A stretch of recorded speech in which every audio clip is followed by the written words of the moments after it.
Amour de Dieu pour toi et moi. Qui a pu te plaire en moi, Jésus? Je suis ému d'un des sentiments d'un roi pour moi. Est-ce que tu peux bien réaliser ce qu'il a fait pour te libérer? Est-ce que tu peux lui réaliser ce qu'il a fait pour te soulager? Je ne sais pas ce qui a pu te plaire en moi, Jésus. Je suis ému d'un des sentiments d'un roi pour moi. Est-ce que tu peux bien réaliser ce qu'il a fait pour te libérer? Est-ce que tu peux lui réaliser ce qu'il a fait pour te soulager? Toi t'as laissé ton temps de gloire pour nous visiter. Ton sang a coulé sur la croix pour nous délivrer du péché. Bonjour à tout le monde, c'est le frère William. Bienvenue dans votre émission Entre nous décryptage. Cette vidéo sera très longue. C'est l'une des décryptages que je n'ai jamais faites. C'est la première fois que je veux faire ça. Prenez une bouteille de jus, prenez une tasse de thé. Moi, j'ai une tasse de thé à la menthe. Donc, je bois ça, des racines de la menthe. Alors, prenez le temps. Un jus, nous allons commencer. Mais pour le moment, je vous dis générique.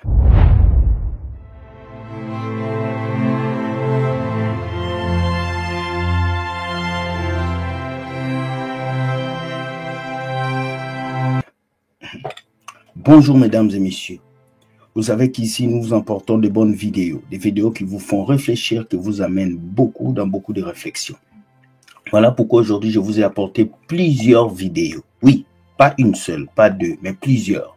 Parce que c'est comment envoyer est terrible et on va le regarder ensemble. Sans plus tarder, on passe par nos vidéos.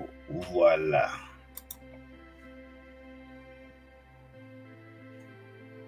La première vidéo, on va écouter ce frère, ce pasteur.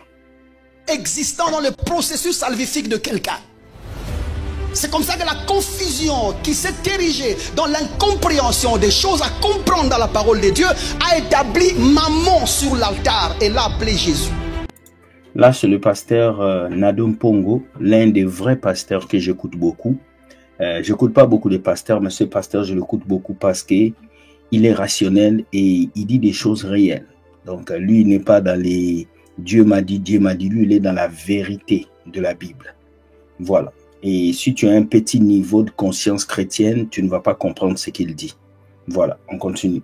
Un Dieu transactionnel. Un Dieu qui échange les bénédictions avec l'argent. Voilà. Un Dieu qui échange les bénédictions avec l'argent. Ça vous rappelle quoi dans les églises? Celui qui veut se connecter à mon onction doit apporter 5000. Celui qui veut se connecter à ma puissance doit apporter 10 000. Mais est-ce qu'on a vraiment besoin, nous, de ton onction? Puisque nous tous, nous avons le Saint-Esprit. Ils ont transformé Mammon en Jésus dans les églises aujourd'hui. Les séminaires sont payés. Les retraites sont payées, les délivrances sont payées, tout est payé à l'église aujourd'hui. La gratuité n'existe plus, même les concerts, tout est payé. C'est triste, on continue. Un Dieu qui échange des promesses avec l'argent. Un Dieu qui scelle les alliances avec l'argent. C'est Dieu-là qu'on a mis là. Ce n'est pas celui qui est venu de Dieu. Parce que si Dieu a tant voulu par lui-même sauver l'homme au nom de l'amour qu'il porte pour l'homme, et tant dans l'action de l'amour qui produit les grâces qui poursuit l'homme, dans le lien, dans le chêne, dans l'enfer, dans les montagnes et dans les vallées, il ne peut pas compromettre l'exercice de la grâce afin de la faire payer. Merci. Il ne peut pas. La grâce ne s'achète pas. La grâce ne se paye pas. La grâce se donne. C'est tout. Aujourd'hui, ces bandits pasteurs des églises vous vendent la grâce. Ils vous vendent la guérison. Ils vous vendent. Il faut s'aimer. Il faut bâtir les hôtels. Et tout ça au prix d'argent. Voilà ce que Dieu a donné son Fils gratuitement. Il s'est livré pour nous. Pas pour que nous puissions payer encore.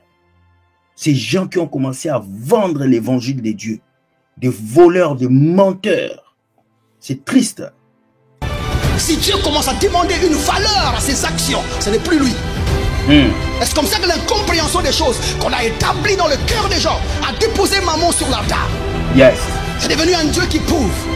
Un homme de Dieu doit prouver la valeur de ses chaussures, de ses vestes, de combien de biens il a, de la beauté des murs, la beauté des églises, de combien des instruments nous avons, combien nous pouvons recevoir les offrandes, de quoi que ce soit. Ça c'est Mammon que nous avons appelé Jésus. Maman.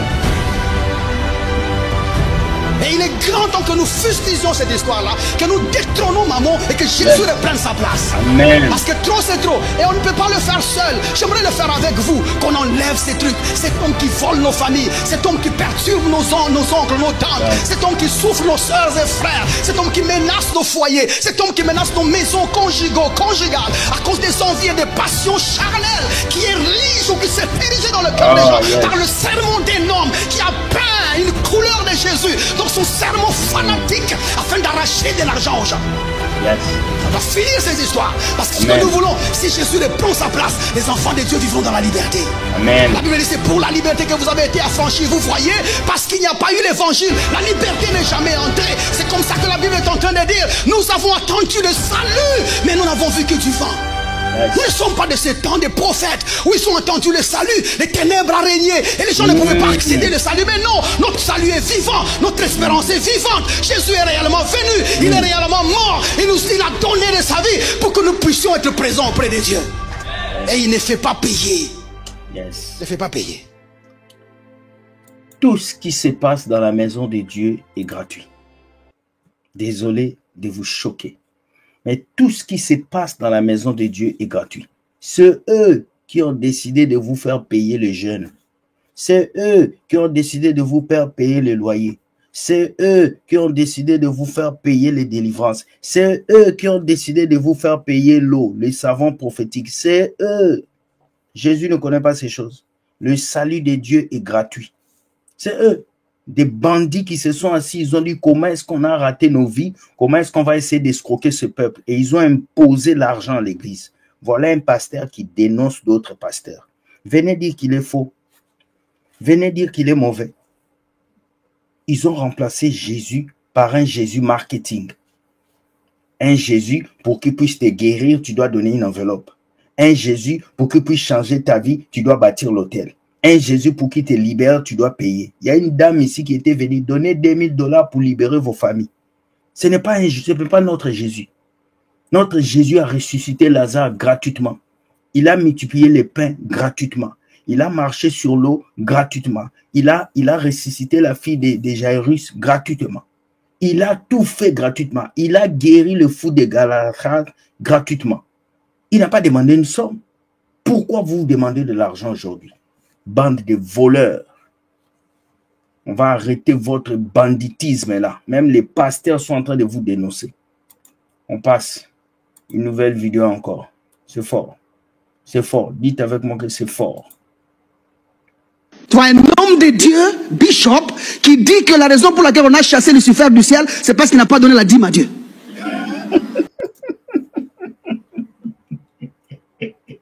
Il a dit quoi? Un homme de Dieu qui vient dire la raison pour laquelle on a chassé Lucifer du ciel, c'est parce qu'il n'a pas donné la dîme au Dieu, à Dieu. Il n'a pas donné la dîme à Dieu. Regardez les bêtises comme ça. La dîme, c'était le fruit du sol. Mais Lucifer a fait l'agriculture où? Lucifer qui adorait Dieu. Voilà des bêtises qui sortent de la bouche de ceux que vous appelez des pasteurs. Et vous ne voulez pas qu'on en parle. Pour vous, c'est mauvais, c'est méchant. Mais non, un pasteur est en train de dénoncer ces choses. Merci, pasteur. Continuons. Un autre, il dit ici que non, on a dit, la raison pour laquelle Adam et Ève ont été chassés du jardin, c'est parce qu'ils ont mangé la dîme. Pourquoi Adam et Ève ont été chassés du jardin parce qu'ils ont mangé la dîme? Regardez des bêtises comme ça. Voilà pourquoi il dit, tous ces pasteurs-là qui sont derrière la dîme, ce sont des voleurs au fait. Ce sont des personnes qui vous ont introduit cette image de la dîme dans la tête pour vous escroquer. Et c'est ce pasteur en train de dénoncer tout ça. Et on ne va pas l'aimer. Et on ne l'aime pas. Moi, quelqu'un m'a déjà envoyé un message qui me dit, enlève les vidéos de ces pasteurs, c'est un bandit. Tu dénonces le pasteur, oui, mais lui, on ne veut pas. Parce que quoi, il dit la vérité. Et moi, si Dieu me permet d'aller au Congo, j'irai à l'église de ce pasteur. Je vais aller le féliciter parce qu'il fait un travail exceptionnel. Et que le fruit là qu'ils ont mangé, c'est la part de Dieu. Ne touche pas à la part de Dieu. La dîme, on ne la touche pas. Ouais, ils sont prêts à tout. Prêts à tout. C'est comme ça que Jérémie chapitre 6, verset 13, il dit clair, tous sont avides de gain, du plus petit jusqu'au plus grand, du sacrificateur jusqu'au prophète. Ils usent de tromperie. Ils connaissent la vérité de l'évangile, mais ils ne peuvent pas la prêcher parce qu'ils ont besoin d'argent. L'œuvre de Dieu, on n'y entre pas à cause de l'argent. Si tu t'engages à servir Dieu, ça c'est l'œuvre de sacrifice. Tu es ministre à cause d'un sacrifice. Ministre de Dieu à cause d'un sacrifice. Tu travailles sacrificiellement. Nous sommes des dons aux hommes. Pas des chefs des hommes. Ils sont venus servir les gens. C'est pas possible qu'un pasteur veuille être millionnaire mais n'a pas de business à côté. Aïe. Tu n'as pas de business. Tu ne travailles pas. Tu es millionnaire comment? Ça fait mal, hein? Tu es devenu millionnaire comment? Ça fait mal.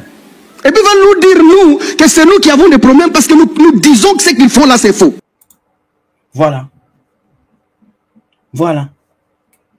Ils deviennent pasteurs parce qu'ils veulent gagner l'argent.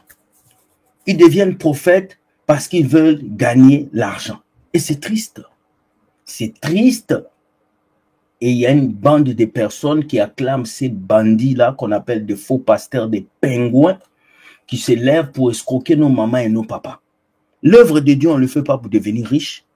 Depuis que j'ai commencé mes vidéos sur Internet, je n'ai jamais demandé $1 à quelqu'un ici. Je reviens du travail là. J'ai travaillé toute la nuit, mais j'ai fait la vidéo. Un vrai homme de Dieu n'est pas motivé par l'argent. Un vrai homme de Dieu n'est pas motivé par la richesse. Un vrai homme de Dieu est motivé par l'amour, la passion et le poids des âmes. C'est ça qui motive un homme de Dieu. Si tu n'es pas motivé par les âmes, tu n'es pas un vrai homme de Dieu. La joie d'un homme de Dieu, ce n'est pas parce qu'il a eu une voiture. Ce n'est pas parce qu'on a sémé une maison. Non, la joie d'un homme de Dieu, c'est parce que les gens ont accepté Christ après le message qu'il a prêché. Si ce n'est pas ton cas, donc tu n'es pas pasteur, tu n'es pas prophète. Il faut plier tes bagages et va faire tes bêtises ailleurs. Les bandits qui se sont imposés, ils ont multiplié des églises pour dire que ce sont des apôtres. Des voleurs parmi nous qu'on doit chasser et fermer leur bouche. C'est triste. Mais regardez d'autres pasteurs qui viennent dénoncer d'autres pasteurs. On va regarder notre dernière vidéo et puis on va s'en aller. Quand un fidèle quitte chez ton collègue pasteur pour venir dans ton église, tu dis ces nouvelles âmes. D'abord, ce n'est pas des fidèles. Dieu ne nous a pas dit de faire des fidèles. Dieu nous a dit de faire des disciples. Voilà. Dieu nous a dit de faire des disciples.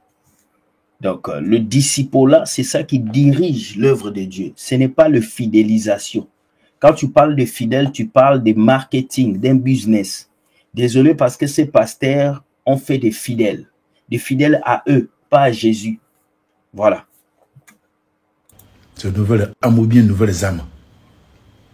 Mais quand c'est toi-même ton fidèle qui quitte ton église, dans ton église, et puis il va sur ton collègue, tu dis non qu'il est dans la perdition, il est dans les nuisances, il est dans le noir. Mais entre vous deux, qui est dans le noir? Parce que quand l'autre est quitté chez ton collègue pour venir chez toi, tu ne lui as pas dit que il faut retourner chez l'autre. Mais il est venu chez toi, il est payé son dîme chez toi. Il est quitté chez ton collègue pour venir chez toi. Là, il n'est pas rétrogradé. Mais oui, il est parti chez d'autres encore, quitté chez toi, aller chez d'autres. Tu dis qu'il est rétrogradé. Vraiment, Jésus vient à notre secours. Waouh! Et t'es bien. Il a dit, quand un fidèle quitte une église, il vient chez toi. Toi, pasteur Pingouin, tu dis c'est ton fidèle. Mais quand une sœur qui chantait dans ta chorale, quand un frère qui portait ta Bible quitte ton église pour aller ailleurs, tu dis qu'il est possédé. Tu dis qu'il est rebelle. Entre lui et toi, qui est rebelle? C'est toi le faux pasteur? Parce que tu veux que les églises des autres se vident pour venir à toi, mais toi, tu ne veux pas que les gens quittent chez toi. Voilà pourquoi dans ces églises, vous allez voir les lois. Écoute pas tout le monde, tu ne chantes pas partout, les autres pasteurs sont des mauvais. Ces églises sont fermées. Le pasteur ne va pas permettre à cette chantre-là de sortir. Chantre, si tu ne sors pas, tu vas toujours chanter les dimanches à l'église devant le micro, avec ton loyer impayé. Je me rappelle, on était dans une église, il y avait une sœur qui chantait. Quand elle chante, elle pleure toujours. Elle prend le micro. Oh Seigneur, elle pleure. Un jour, pourquoi cette pleure comme ça? Pourquoi? Un jour, on s'est approché, mon frère, pour lui demander pourquoi tu pleures. Quand tu pleures comme ça nous touche. Nous aussi, on veut chanter en pleurant. Il dit, mes frères, la vérité est que je ne chante pas, je ne pleure pas parce que j'ai mal. Je pleure parce que mon loyer n'est pas payé. Donc, on a su que cette sœur pleurait comme ça parce qu'elle avait des problèmes. Ce n'est pas parce que l'onction l'a touchée. Donc, beaucoup de gens, si vous continuez à voir vos pasteurs comme de Dieu, vous n'allez pas développer votre plein potentiel. Vous serez toujours derrière le micro chaque dimanche. Vous allez toujours répéter les samedis soirs à la chorale et vos vies ne vont jamais changer. Ouvrez vos yeux, soyez de bons chrétiens qui comprennent que l'église, ce n'est pas le bâtiment où tu vas, mais l'église, c'est ton cœur. Laisse Dieu transformer ton cœur avec que ta vie soit transformée. Voici les 3 vidéos que j'avais pour vous. Likez, dites-moi ce que vous pensez et je vais vous lire par commentaire. Les supporters des faux pasteurs, parlez aussi, insultez-moi si vous n'êtes pas d'accord aussi, c'est pas grave. De toute façon, je ne suis pas là pour vous. Je suis là pour parler de Dieu. Bonne journée et que Dieu vous bénisse. Dieu gagne toujours. Bye bye et ciao.